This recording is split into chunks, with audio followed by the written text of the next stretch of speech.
Okay, I see people coming in to the webinar. We're going to give it a couple of minutes just to make sure everybody is here before we get started.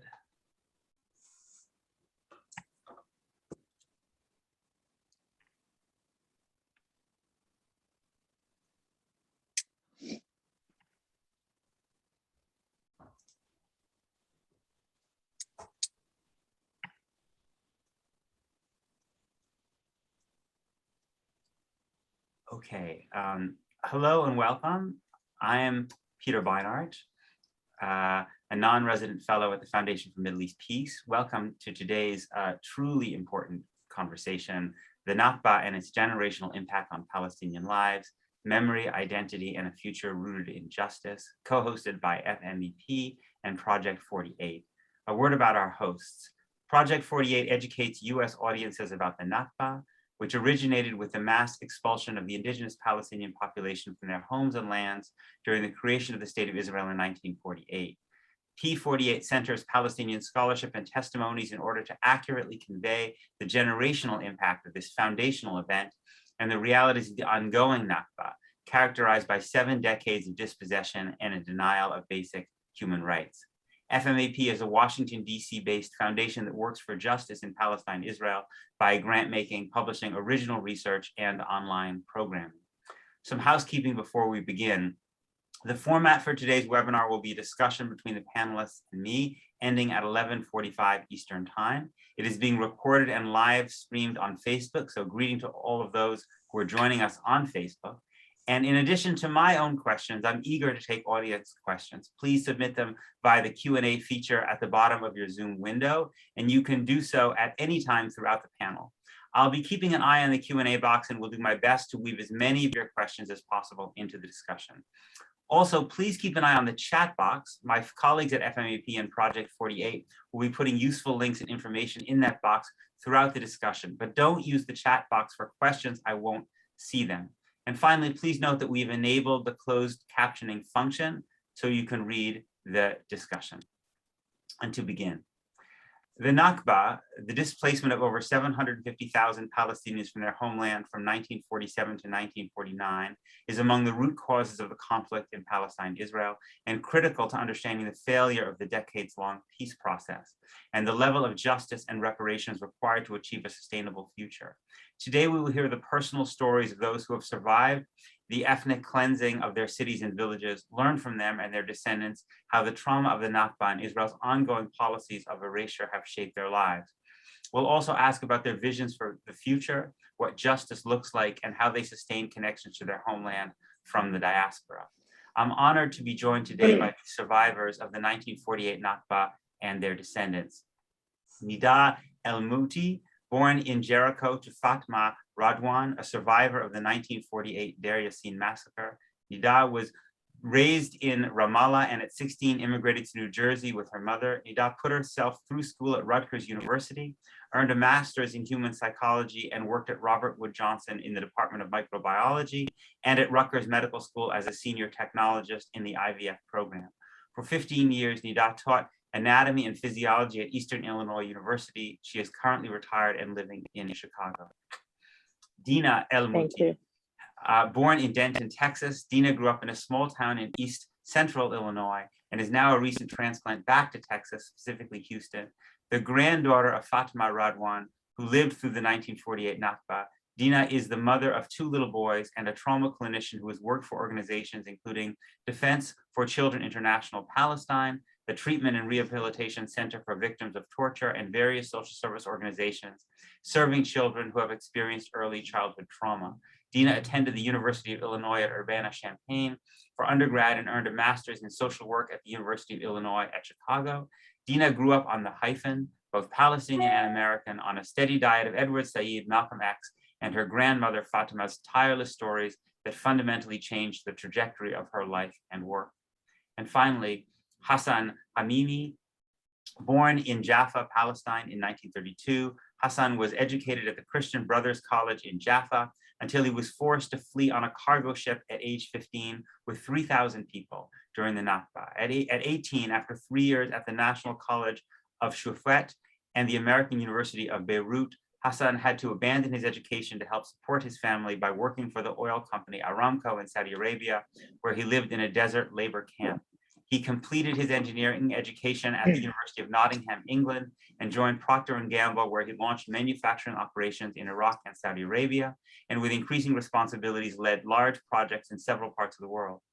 Father to 3 daughters and a stepson living on 4 continents, Hasan has served organizations such as the Arab American Association and Palestine Human Rights Campaign, among others, focusing on civil and human rights for all, advancement of Arab Americans, and interfaith work.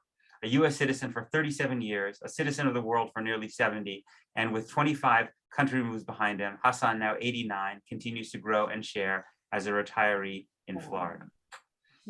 To ground us in the facts about the Nakba, its origins and its impact, and the impact it has had on generations of Palestinian families, we open our discussion with a video testimony from a 1948 Nakba survivor, Fatima Radwan, who was 8 years old when the Zionist militias Irgun and Lehi entered her village of Deir Yassin on April 9, 1948, and massacred over 100 people, including Fatima's father and grandfather. The massacre in Deir Yassin was just one of dozens committed during the Nakba, including in Lid, Tantura, Al-Dawayima, and Safsaf, documented by Palestinian and Israeli historians and eyewitnesses. In her testimony, courtesy of the IMEU, Fatima shares memories of life before the Nakba, the atrocities she witnessed, and her yearning to return home. Sadly, Fatima passed away in September of last year before realizing return. We are so grateful to have her daughter Nida and granddaughter Dina today to share with us their experiences. And now the video.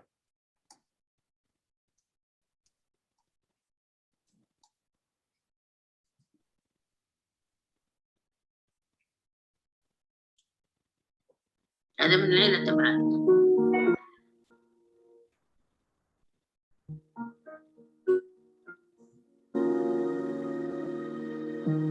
أنا كنت عمري 8 سنين، كانت الساعة 5 كنا نايمين، دخلوا على البيت ورش أبوي قتلوه. أمي راحت أسيرة، جبت أخوي ومشيت من السرير، رحنا مع جيراننا هربنا، وإحنا هاربين على عين كارم. في اللي سيد عمره 70 سنة كان مقتول ومرمي في الأرض. أثرت فيا سيدي أبوي، وقتلوا جميع الناس، منهم خالي أخو أمي كان عمره 30 سنة. أطلعوهم من البيت وصفوهم كلهم صف واحد، الصهاينة ورشوهم. عمي حرقوها، هي وولادها حرقوها في البيت. تكون الحياة يعني مشيت في صعوبة، ولحد الآن ولا أزال أذكر دير ياسين.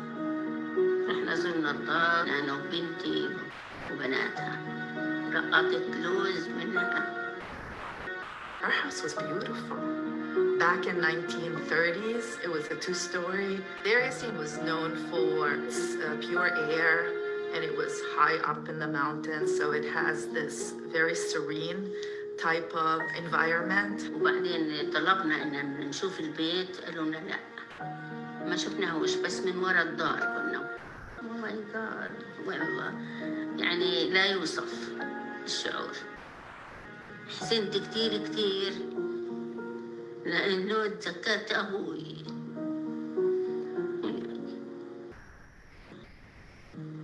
تذكرته كتير أبوي. بكيت كيف كان يقعد ويحط الأرجيلة ويقعد على البرندة، كان يقعد عليها ويأرجل. طبعا البيت أثر فيا كتير، البيت تذكرته، يعني كل إشي بتذكره. ففيش صعوبة يعني، كانت نروح على المدرسة ونيجي مع أهلنا. هاي أنا عمري 15 سنة فيها. Hi Zina.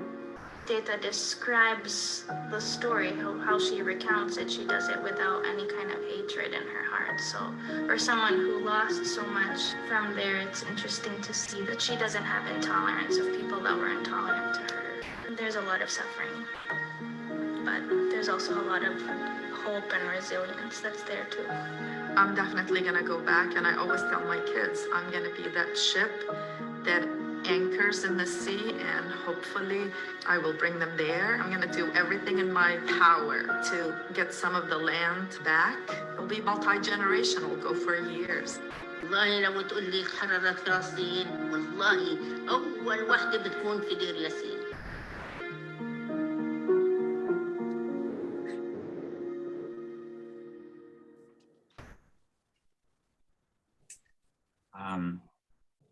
Nida, can you talk to us about being Fatima's daughter, about being raised on your mother's story of loss, survival, and trauma? Thank you, Peter. This is really hard since she just passed away. It's hard to see her. Yes, actually, if I would like to mention my grandmother Aziza, who lived with us, and she actually helped shape me and raise me with my mother. My mother was only like 9 years old, but my grandmother, who at the age of 36, she lost her husband. She had 8 children to raise, and we just at night during the winter times, we would huddle around a little heater, and she will tell us stories. And I remember as a child, I would just look at her haggard face and I'd say, I would be sad. But as I got older and I heard the stories more so from my mother, I became really angry at these atrocities. As one strong woman told me, we can't say ethnic cleansing because ethnic cleansing means we're dirty people. It's an atrocity that happened, and this atrocity continues to happen. This woman at age 36, my grandmother, had to raise 8 children on her own, begging Dar al-Tifl to take on her 4 daughters, and doing laundry for 4 straight days. My grandmother would describe to me that she had to do it by hand, and at the end of the day, her hand would bleed from how much she had to clean the laundry. And so it really resonated with me, and it shaped me. And I was very, very sad at age 16 when I came to the United States, and I still miss it. I've been here for 41 years, and my heart is always in Palestine, in Palestine.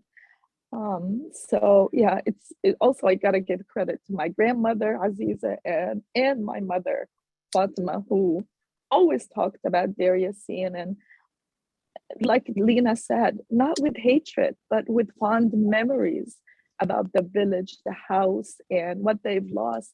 And I just can't fathom. I can't fathom losing my house, and I have. So it's really, really hard. It's very difficult. Dina, I want to go to you before we go to Hasan. I want, as Nida's daughter, as Fatima's granddaughter, I wanted, if you can just talk about what the impact of this experience has been on your life. I mean, I grew up so far removed from the horrors of the Nakba and the atrocities committed at Deir Yassin, but I've lived with the snapshots my entire life. As a child, I became the silent witness to my grandmother's stories. The string of her words connected me to her, to the beautiful village. She would tell the stories, and I would smell the khubz tabun, the bread baking in the village's bakery, and the fragrance of the almond trees that, she was picking in they still bear witness. My grandmother's stories were absolutely terrifying, but they were so beautifully alive, and they were mesmerizing. In so many ways, they contained and transformed these fears, and they perpetuated steadfast hope, sumud, steadfastness and resistance. And I hungered for these stories all the time. I just want to hear them again and again and again. till they became a part of me, down to like the marrow of my bones. They were the connective tissue of my childhood. And when I look back, I realized that these were stories about trauma, stories as carriers of transgenerational trauma. Her stories of a Nakba merged with my own childhood memories, so much so that they became memory implants that I've retained as like first inscriptions of my own history, which is weird to think about, but she would tell me the stories, and my memories of these stories had an almost like uncanny, like deja vu quality, as if like I lived through them myself. But because of her, and I owe it to her, because of her stories and narrative, I've known the world of acute agony and the mockery of what human life has been reduced to for the Palestinian people. Every massacre, every assault carried out in Zionism's calculated desire for more and more and more control adds another layer to this transgenerational transmission of trauma for Palestinians everywhere, not just living in Palestine, but in the diaspora everywhere.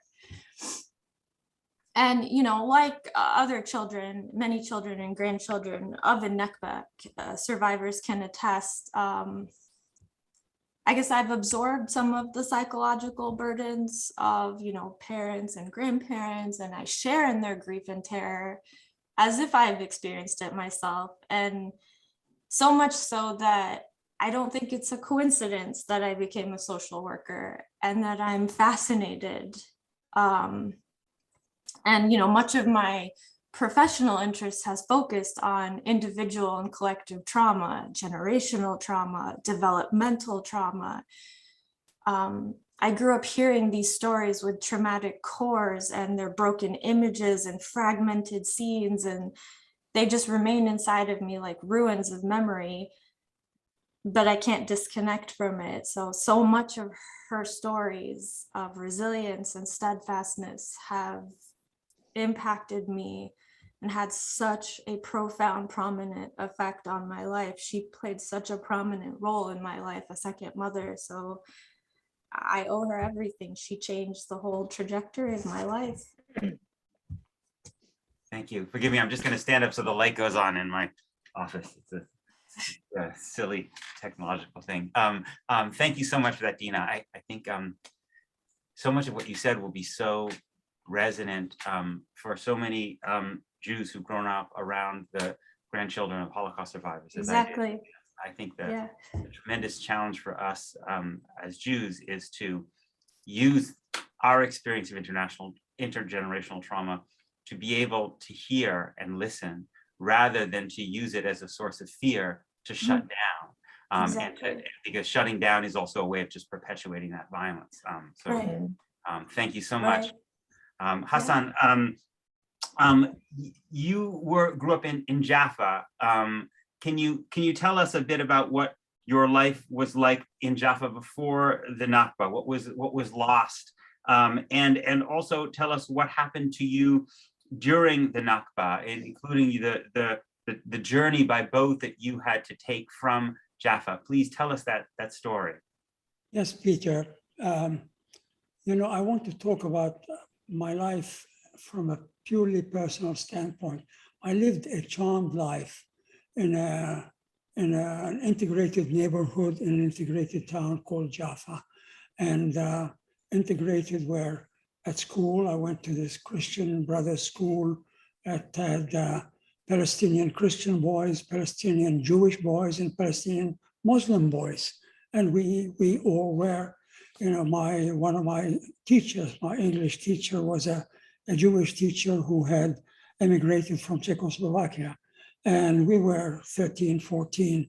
When we started playing up a little bit, he would try to say to us, "You are the future leaders of this country. Behave yourself." It's kind of interesting. The neighborhood I lived in, on the west side, It's the only families that are still there. They are the Andrawases, 3 sisters who were little kids when we were playing in the street in the area outside, and they're still there. They're all single. When I first met them in 1993, first time I went back to Jaffa, it was a sheer kind of recreation of a memory of childhood, which was fascinating. And I rang the doorbell. They said, "Who?" in Arabic, and I said, "Hasan Hammami." "Hasan Hammami, our neighbor?" "Yes." "Wait a minute." And they all came out.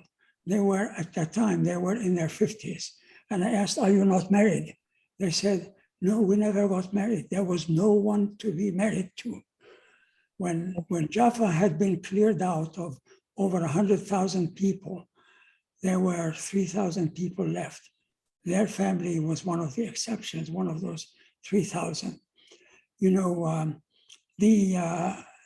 I could talk about a lot of things from my childhood, as I said, which was charmed when, for 1 year, when I was maybe 6 or 7, my father and mother bought us a lot of toys in the house. It wasn't a holiday, it wasn't a birthday. We didn't understand. My brother Hasan, who's 2 years younger than me, and I didn't understand why, until one morning we saw Mr. Abdurrahim, who was the circumciser. He was the circumciser. He had this little box with all his tools, and he had an appointment, and he came. We tried to run away, of course.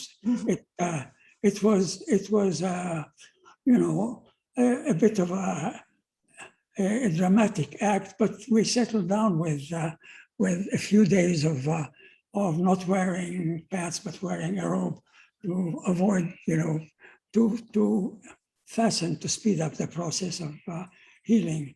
I could talk about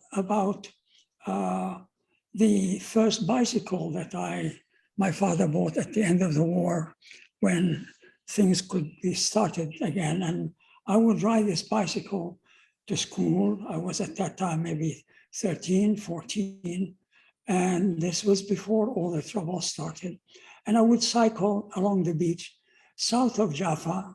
There was a Jewish village. It was called Bat Yam in Hebrew, Beit Vegan as we knew it. And it had one very, very tall building, high building, about 5 stories high. It was a beer brewery, but the beer brewery, looking on the north side of the wall of the beer brewery, did not have any windows. It had gun slits. It was kind of interesting. We never paid attention to that. And another time I would go cycling inland from Bat Yam, and there was this little colony called Holon. It's a much bigger neighborhood now of Tel Aviv, Jaffa. And it had about 15 houses, all white, all single story. And it was supposed to be a kibbutz, but there wasn't a single blade of grass there. It was all of the people who lived there would catch the bus in the morning and would see them in the bus heading for Tel Aviv for their work. So as I rethought of that, it was kind of part of the process of immigration of European Jews. They were all European Jews who were there. I could talk about our school trip. One of the school. I'd love to hear also talking about what actually happened to you during those events in 47 and 48 when Jaffa was cleared out. Personally, on a personal level, at school, a group of us students from the Frere School, the Al-Amriya, and also the 3 high schools, big high schools in town, got together and decided to learn how to do first aid. And we went through the practice of first aid and lived through that. And everyone had to go. You know, that's what we did. And so we had first aid duty. The thing that started happening is this charmed life that I was describing started getting shredded, one piece at a time. It wasn't Deir Yassin first. The very first massacre took place in December 1947, and it was a Sheikh and Hawasi village massacres. It was an attack on the Haifa oil refinery workers who were going by train, several hundred of them, 150 to 200 Palmach and Stern Gang people attacked them and committed a massacre. How did we learn about it? It was all over the papers. Jaffa had 3 daily papers, Al-Difa, Palestine, and Al-Shab. Difa meaning defense, Palestine meaning Palestine, and Shab is the people. And there were pictures of it. In February, there was another one, Sasa. In February, there was a third one. And then we had the big event, which was Deir Yassin, and everybody got scared out of their mind because we were defenseless, literally defenseless. Following Deir Yassin, there was another attack within the center of Jaffa. Two British jeeps that had been stolen from the British Army had been laid out with bombs, and they were set off in the center of Jaffa next to the building that's called the Serai, which used to be the Ottoman governor's place. It had been changed into an orphanage with approximately 100 orphans in them and their caretakers. That building was completely flattened. So was the bank on the other side of the street there, Barclays Bank. So was the pharmacy next to it. And so the thing that tied that up was the previous attack in Deir Yassin. And we all saw the pictures of the attack of Deir Yassin, not as it was taken, but afterwards. They were terrifying pictures. We were scared out of our minds. So when Jaffa was bombed right in its heart, people were actually in a panic. We were in a panic. My father bought tickets on a ship called the SS Argentina, but the SS Argentina could not go into the port, so it anchored outside and it was shelled, so it moved out. And there was no sense of any capability to defend ourselves because we were getting bombed literally 24 hours a day, 7 days a week, constantly. And this shows up later on in the diaries of several of the leaders of, we're going to go into detail. So we had to pack everything up, forget about the tickets on the ship, and go down to the port, all with 4 or 5 suitcases and a few precious things. And we got into one of those boats, which were huge cargo boats, which are rowed by hand, that used to carry boxes of oranges to the ships. And it carried us to the only boat, which was a hand-built sailing cargo boat. And there were nearly 3,000 people on it. We're not packed like sardines. Sardines are packed like this. We were packed like this, literally. And about maybe 5 or 6 feet away from where I was, a lady on the first night that we had been on this ship, on this boat, aborted. And she was immediately surrounded by other women. They washed her, they wrapped the boy, and the first thing in the morning, they wrapped the baby and had a prayer on him and threw him in the sea. We were in this boat for 3 days. Usually the trip from Jaffa to Beirut in a ship usually takes maybe about 10 or 12 hours. This was 3 days because it was a cargo sailing boat. It was used to carry cargo. It ran out of water after 6 hours. So there was no comfort, nothing. Whoever was sick had to take care of, to throw up. We arrived in Tyre, in Sumur, in southern Lebanon, and we were welcomed by people who, literally embraced us. That was the last time I saw Jaffa at age 15. The next time I saw Jaffa, I saw it in 1993, the year after I retired, and I'd become a US citizen, and I was able to travel. And my revisit to Jaffa was like I was plugged in, not physically only, but in memory, in where the places are, every street, every corner, every school, every beach, and the thing about my memory of Jaffa is that it is essentially my roots. And it became my roots for a variety of reasons, because for a number of years, no one would talk a word about the Nakba. It was kind of taboo, because it was this catastrophe that happened. When I was in Saudi Arabia, I went to work in the only job I could get. It paid me at the time $110 a month, equivalent of that. It was great, because it was a way I could help my dad, support my parents. But the thing about Jaffa for me is this glorious memory of this enchanted city, which was integrated. At one point, we had one Jewish member of City Council of Jaffa who was a Jewish member. He was a Jewish Palestinian. Many of my Jewish friends here in the United States, when I talk to them about Jewish Palestinians, they would say, there are no Jewish Palestinians. What are they? They were there for years. They were there for generations.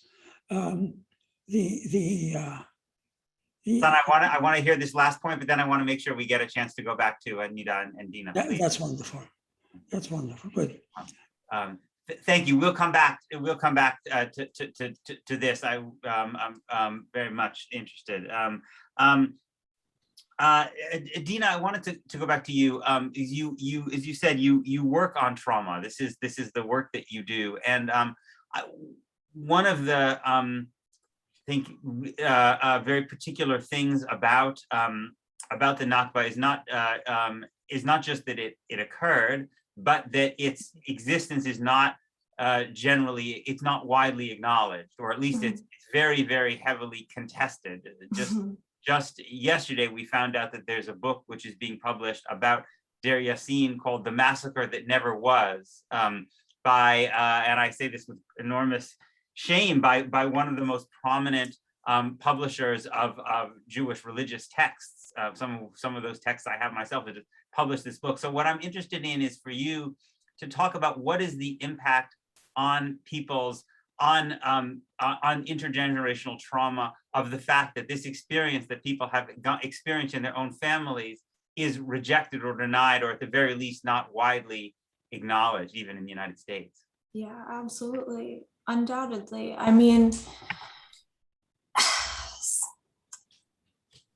and Nakba resonates in the Palestinian collective memory with chilling significance. You know, for us, it remains a part of our interminable trauma, trauma that's neither post nor past, but perpetual. It's not a post-traumatic thing, it is perpetual, constantly speaking. This, you know, distortion, denial, it causes trauma. Now, what is trauma? Physically speaking, trauma is blunt damage to the body. It's premeditated, systematic degradation of humanity.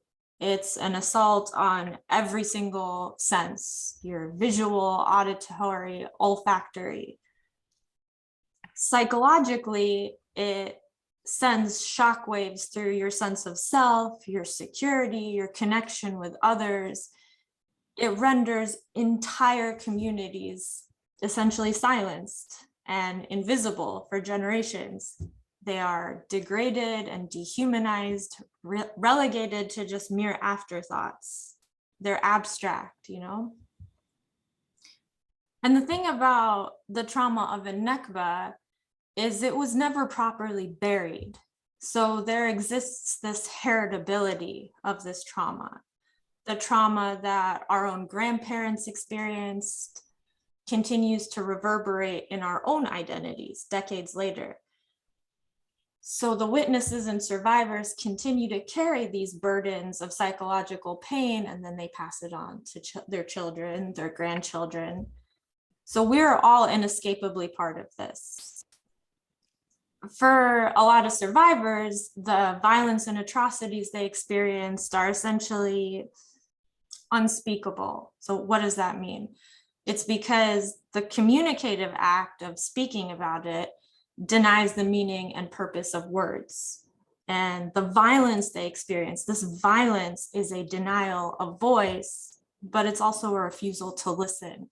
So yeah, oh no, Deir Yassin never happened. This never happened. It's all lies, it's all fabrication. This violence obliterates the power of words to reach to the hearts and minds of other human beings. So it renders entire generations mute and invisible. And that's what we see across generation. This trauma of a Nakba has degraded and dehumanized, and it is purposeful. And what happens with like this unspeakable bit to it, the silence, it perpetuates the trauma. It shrouds and protects it, in fact. And the silence, or trying to silence narratives, trying to come out with, you know, books that, you know, completely discount and discredit. The silence is covered up by empty speech, lip service, a muteness handed down as shards of like splintered effect. And this is what's been happening for over 73 years. Zionists have, you know, continued to concoct these ridiculous narratives to silence the past, to coldly distance information through like a clutter of defensive storytelling and like intended to conceal their atrocities, to continue to mute the pain and suffering inflicted on an entire people that they've attempted to erase, and to fill this void of terror. And it's an attack on memory. And it's not confined to individual memory, but it comprises the collective transgenerational memory of the Palestinian people. You know, these memories are passed down from generation to generation, most immediately through stories told or the written word, but this is very deliberate. It is very deliberate. It is concocted. It is designed to keep people mute. And this is what it means to be unspeakable. These unspeakable atrocities. They're unspeakable because they've completely obliterated the power of words to reach the hearts and minds of the general public. It's for a reason. It's very deliberate. Thank you. I want to just remind people they can put questions in the chat. Hasan, I want to go back to you. You are of that generation that experienced 1948, and then you had to try to live your lives after that. A whole generation of Palestinians dispersed all across, you know, the Middle East, all across the world. How did you try to pick up and create a new life? And how did the trauma of that experience shape your identity? And how has it shaped the identity of other Palestinians you know who went through those experiences in 1947, 1948, 1949?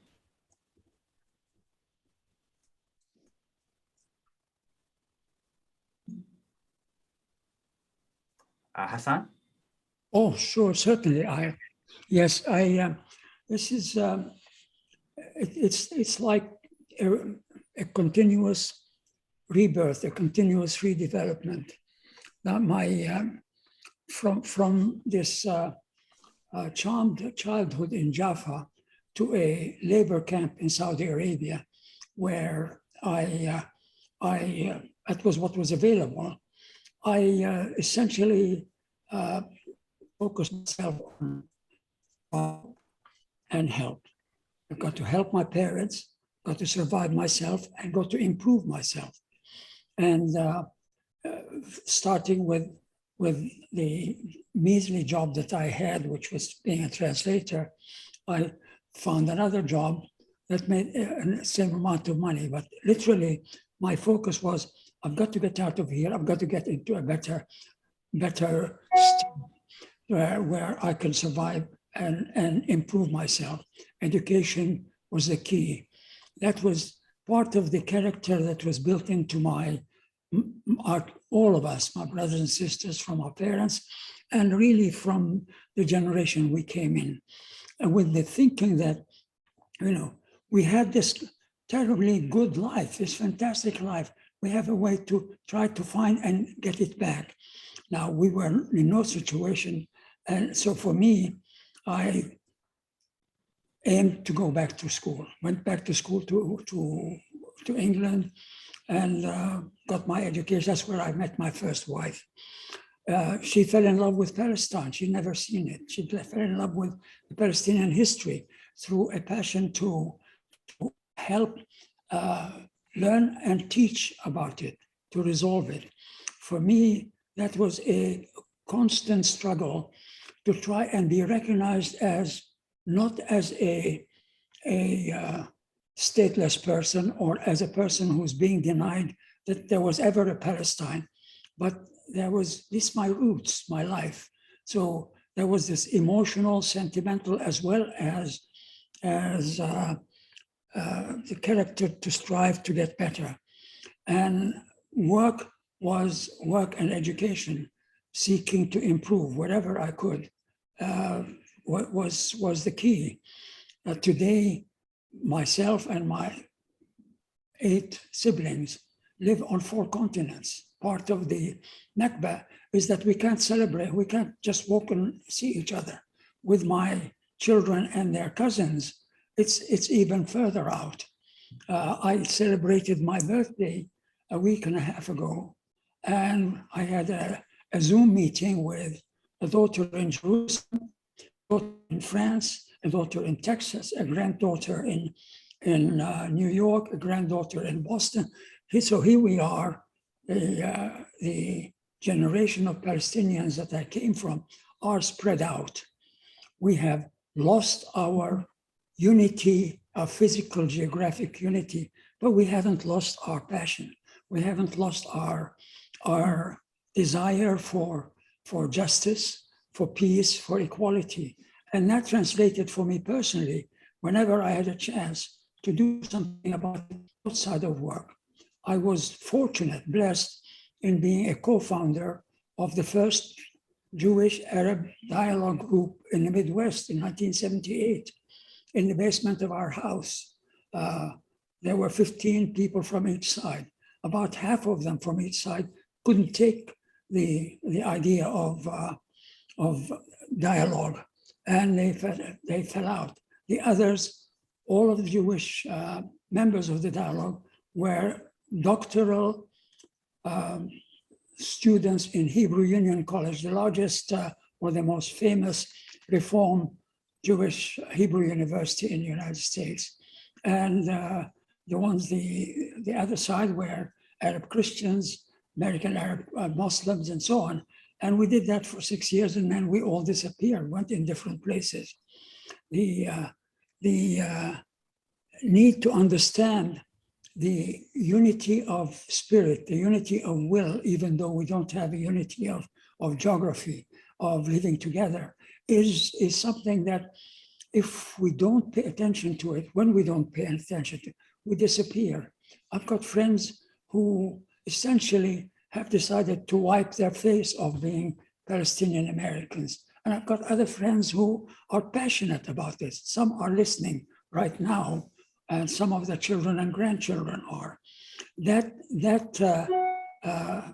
trauma, that catastrophe that took place continues to take place in a variety of ways. We all see it. Yesterday, there was this article in the New York Times about some ex-Israeli soldiers and what's happening, how they experienced the Nakba, because they were part of the system that did that. That needs to be acknowledged, that needs to be accepted, and that needs to be moved beyond, because shrinking, as the present Israeli government talks about shrinking the conflict, can only take place if you erase the Palestinians. And nobody's going to erase the Palestinians. no matter where they are, in Australia or in Punta Gorda, Florida. They are here and they're seeking acknowledgement, justice, peace, and equality. Thank you.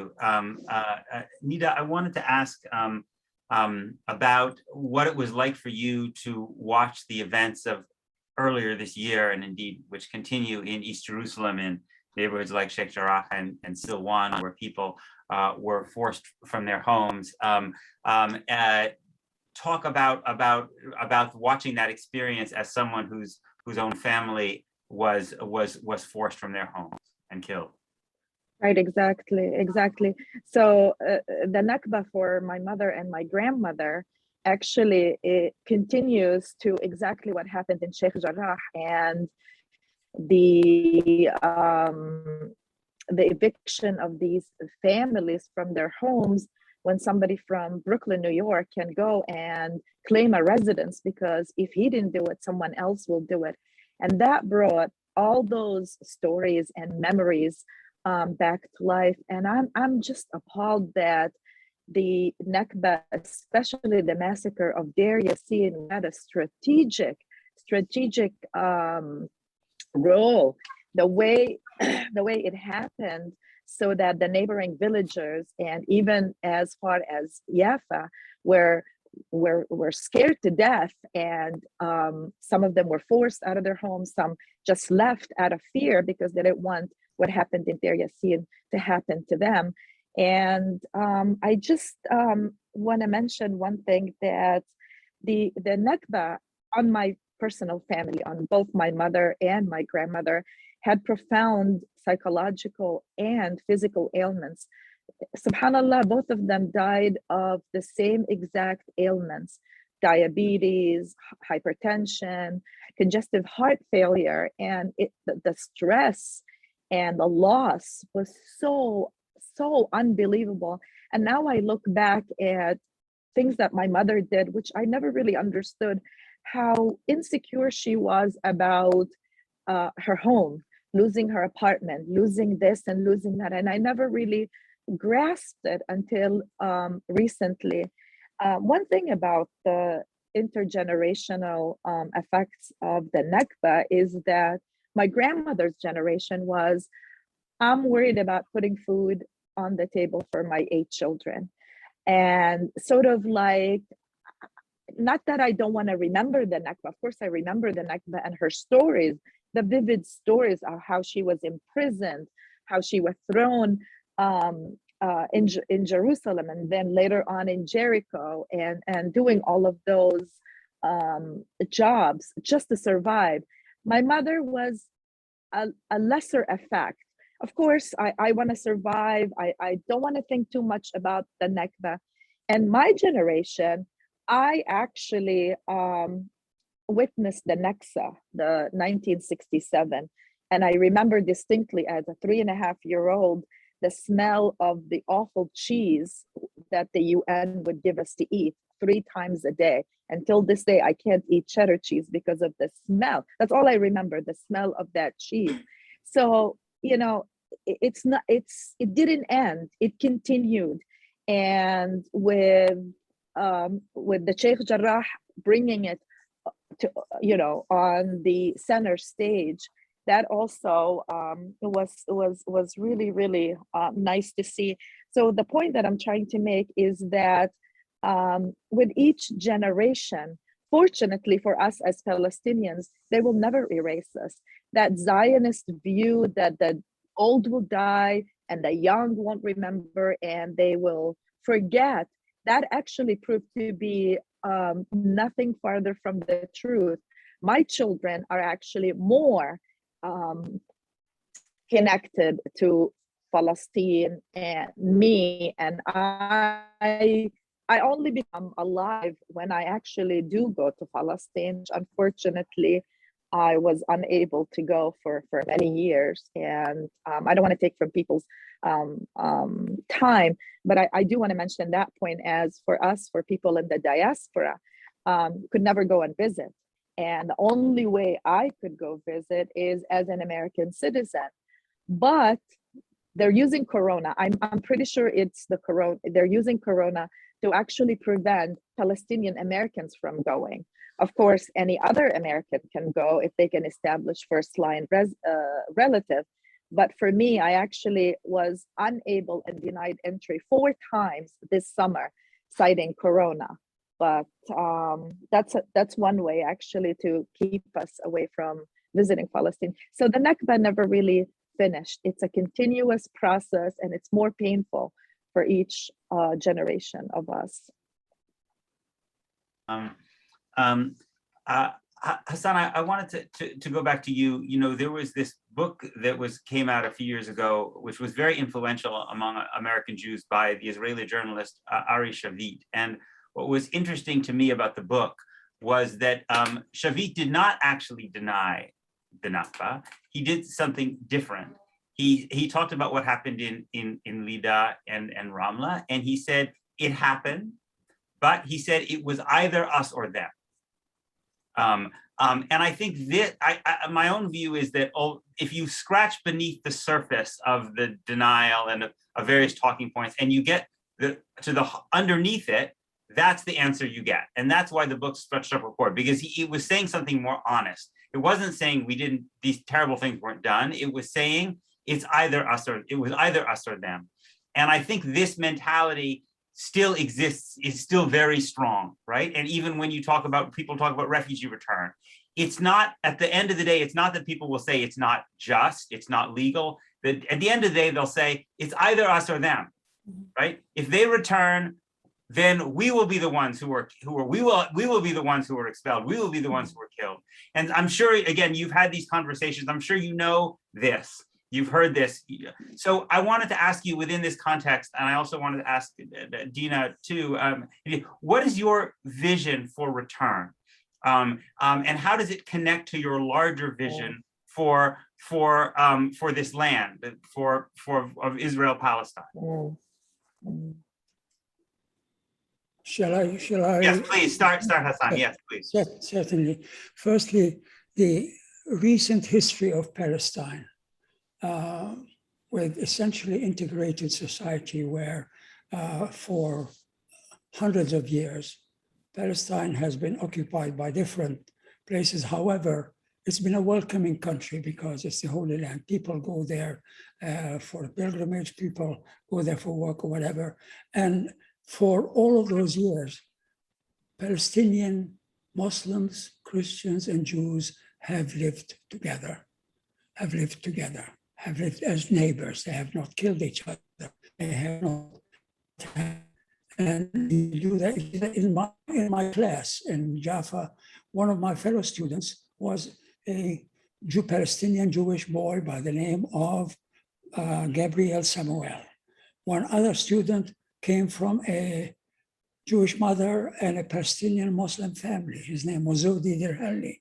His brother was Sami Dirhalli.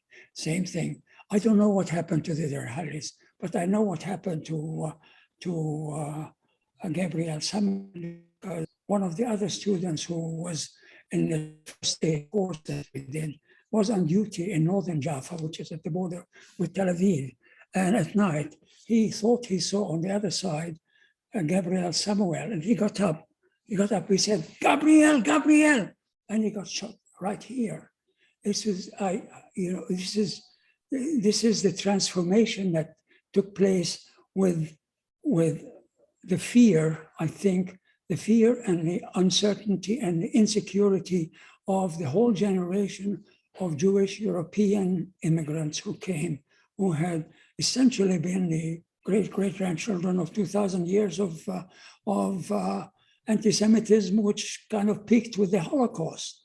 The reality is they did not go through a transformation which was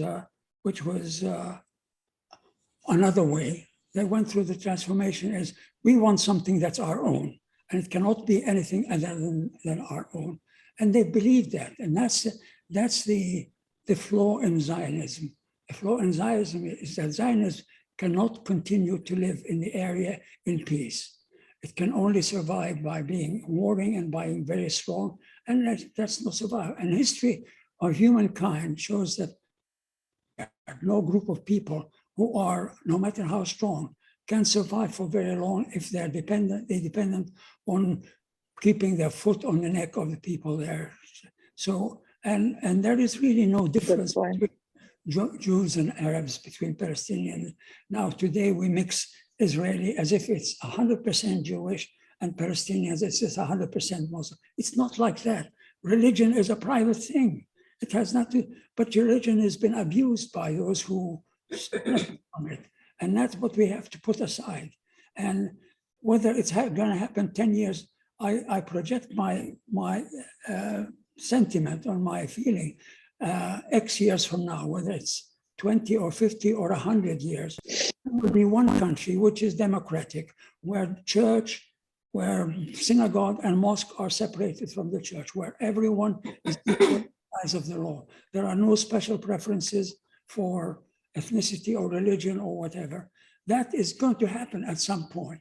Anything that continues to delay that essentially will be wasteful of human life, wasteful of time, wasteful of alternative, constructive humanity. And that's what we have to search for. That's what we have to go for.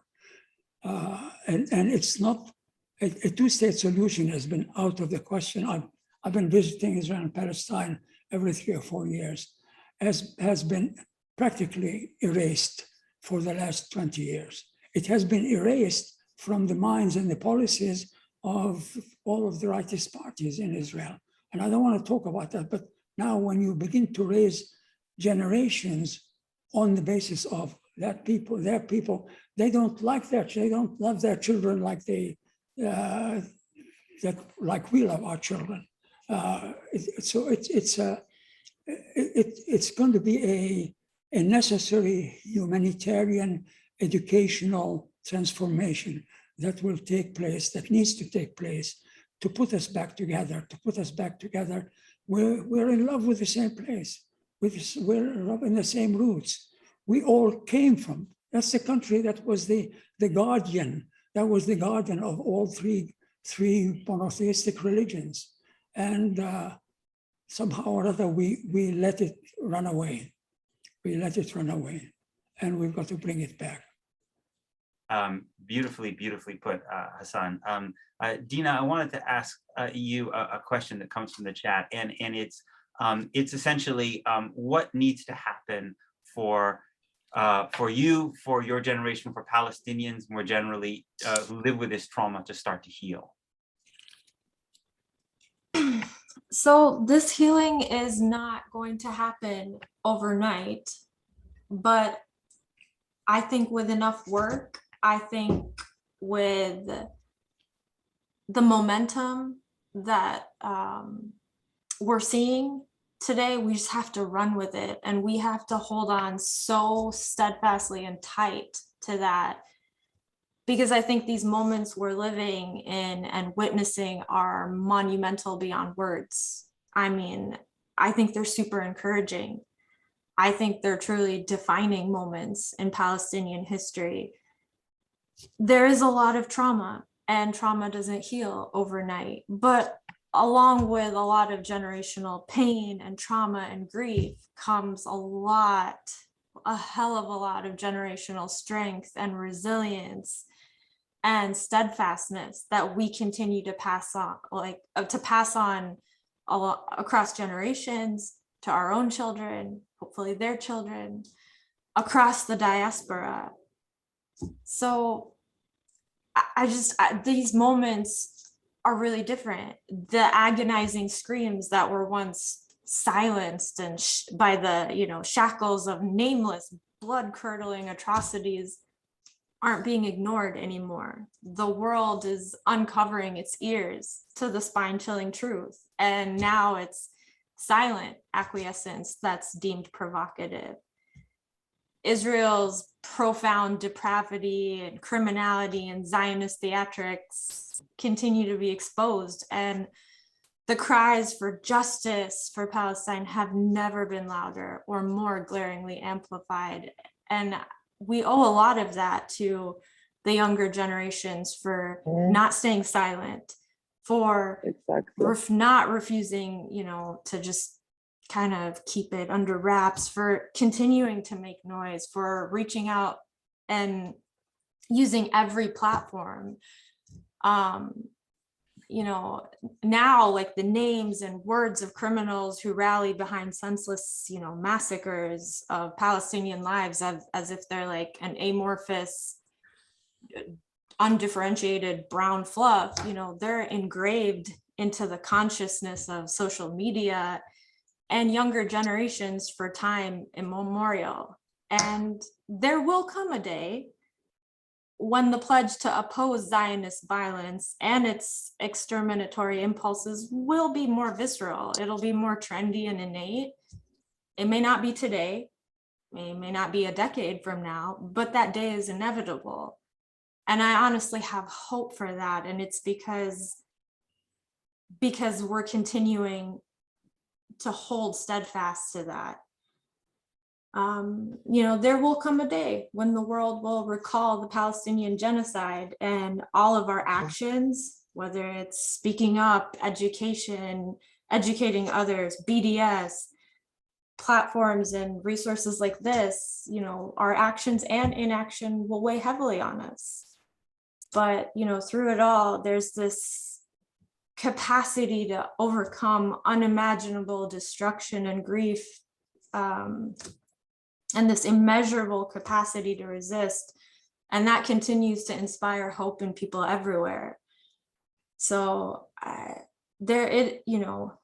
healing is a long process, but along with all the grief and trauma, there is a huge capacity to heal.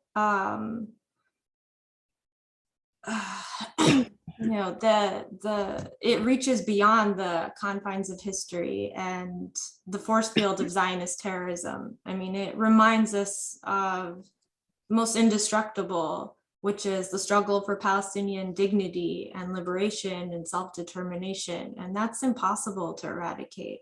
It's impossible to ever forget. The old will die, unfortunately. The young can never forget. The Nakba is not forgettable. The Nakba is not erasable. The Nakba is not fixable. The Nakba is not over. So we're not just gonna, continue to sit there and pretend like it's just this annual commemorative. No, the youth have been amazing on every platform, and they continue to resist stronger than ever before, and the cries for justice have never been more amplified. So that I have a lot of hope in that, a lot of hope that there will be healing through that as well. Nida, I wanted to ask you about your vision for what justice would look like for you. What would it look like in Deir Yassin, in the village that your mother grew up in? What would it look like more generally?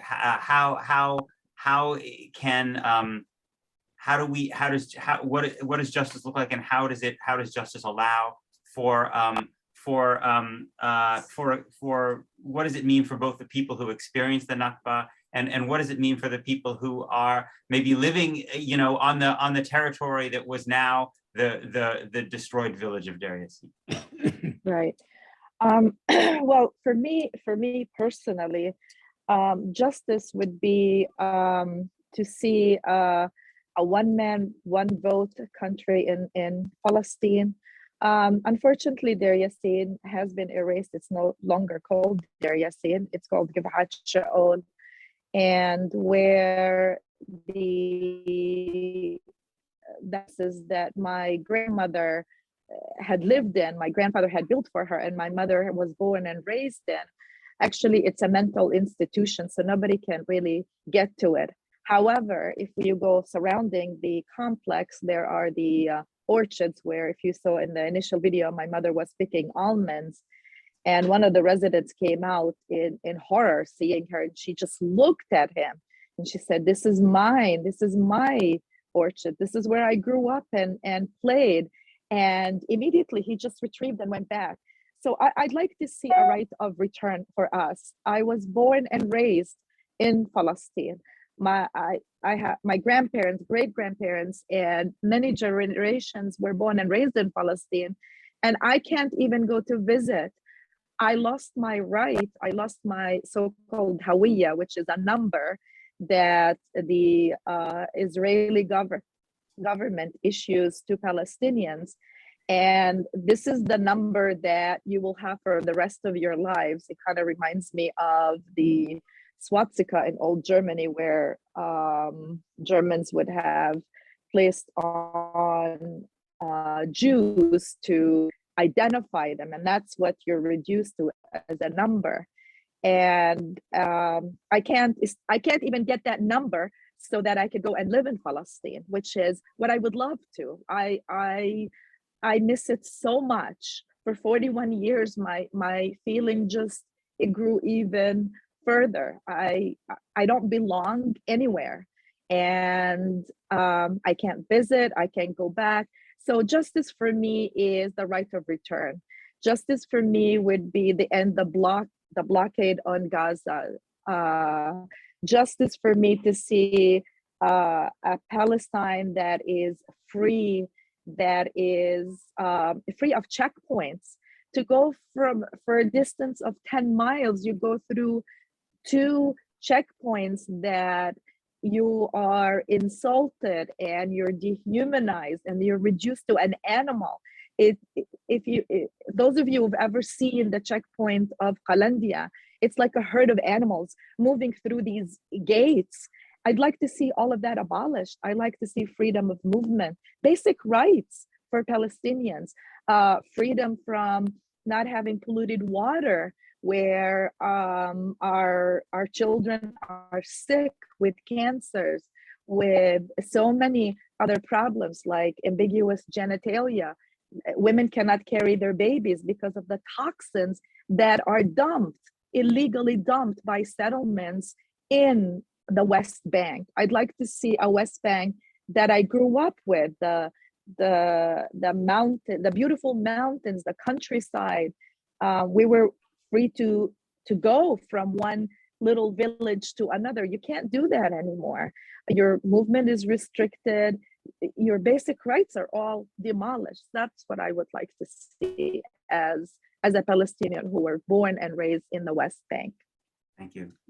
Dina, I want to go back to you with it. We have a question that I want to ask because I think it's the kind of question that I think some who hear this conversation, especially Jews, may feel, and I want you to respond to it. And the person says, I'm having a very hard time listening to Nida El-Muti, as I fear she is laying the groundwork for future revenge by future generations. So what this person heard was something that was frightening to them. And they use the word revenge. And I want to give you the chance to respond to that and to respond and to talk about what your vision is for what justice would look like for all people. I mean, speaking the truth, exposing the lies and truth doesn't set a stage for revenge. And this is the problem with with this whole narrative, is that Palestinians have always had these incomprehensible expectations. You know, if you fight for justice, if you advocate justice for them, you're advocating revenge. I mean, I feel like Palestinians are the only oppressed people in the world who are forced to choose between a slow demise, if you will, or an immediate one, between the normality of occupation or the exceptionality of incomprehensible suffering during catastrophic assaults like what we saw in Gaza a few months ago.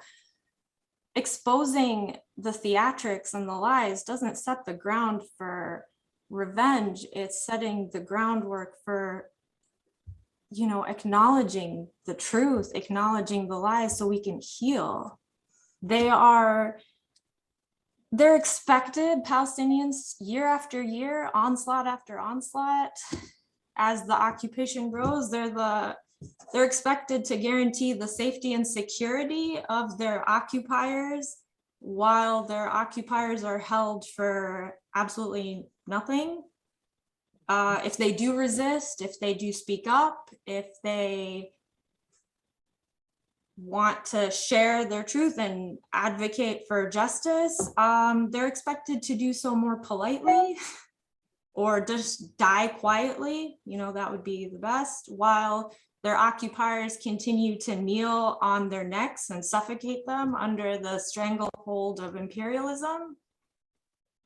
In what world is that okay? Where would we accept that for anyone else in the world? This narrative that's predicated on hatred and it's rooted in a sense of like projected onto the victims. This needs to end. If we're going to heal, if we're going to live amongst each other, it needs to end. This hatred towards the victim, Palestinians living under complete, deliberate, dehumanizing trauma, has become a source of inspiration and authorization for more genocidal killing. This isn't, in no way, shape, or form is it okay. And we need to speak up and speak our truths without constantly apologizing or doing so politely, because it doesn't lay the groundwork for revenge. It lays the groundwork for true sustainable healing. And there is so much need for healing on both sides. So thank you for that. Those are just my humble 2 cents. Thank you. And thank you. I want to thank all three of you. We're out of time. I want to thank all three of you, Hasan, Nida, Dina, for speaking about such painful things and allowing people to get a glimpse of what carrying that pain looks like, and what it's like to watch as the Nakba continues. And to thank you to everyone who joined us or listened to this event. We're glad to share the conversation with you. Please check back at the FMEP website, fmep.org, for a list of resources relating to the conversation we just had, and for announcements of upcoming events, webinars, and podcasts. Thank you all. Until next time. Thank you, Thank Peter. you.